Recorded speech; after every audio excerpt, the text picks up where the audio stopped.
Morning, parents, esteemed guests, friends, ladies and gentlemen, magandang umaga sa inyo lahat.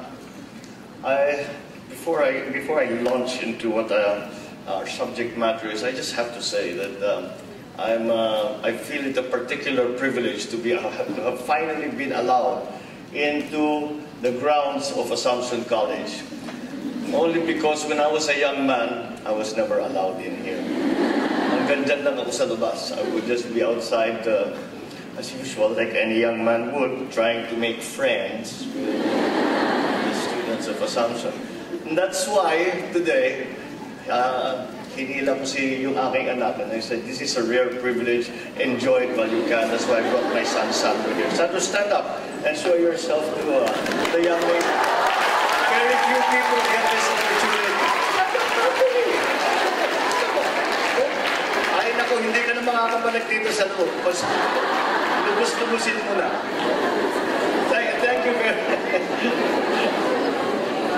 Thank you very much for your kind invitation and your warm welcome for me to be here with you in Assumption, to be part especially of what I consider to be a very significant commemoration of Peace Week 2015.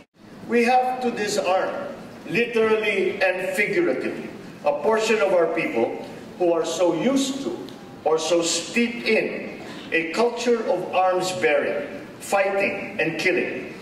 The enactment of the BBL is also a time for our brothers and sisters to lay down arms, replace them with plows, with tools of trade, with books, computers, and other more wholesome, more productive, and more potent materials of creation rather than of destruction, and other building blocks of social development and progress. It is a simple precept that we can all understand.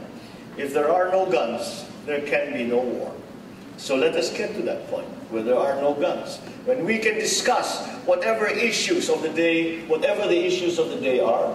We can discuss, we can decide, agree to disagree, we can come to a consensus. But once the shooting begins, then all that is simply thrown out the window. These are some of the valuable lessons we have learned from the terrible Mama Sapano massacre in January of this year. We were able to appreciate the importance of achieving lasting peace in Mindanao. We were taught about the virtue of trust. Remember that the MILF was involved in this deadly skirmish, the very same organization that our government has been exclusively talking to and negotiating with for the past years now about, quite ironically, the quest for a just and lasting peace in Mindanao. It's terribly unfortunate that it had to take the lives of 44 brave SAF policemen in the line of duty, fighting for the cause of peace and against global terrorism, for us to be reminded of these important goals. But at the very least, we were greatly comforted by the thought that our fallen 44 heroes had given their lives, not only for the single valiant purpose of bringing fugitives to justice, but for more important and transcendental reasons, that of revealing imperfections and weaknesses in the peace process in Muslim Mindanao.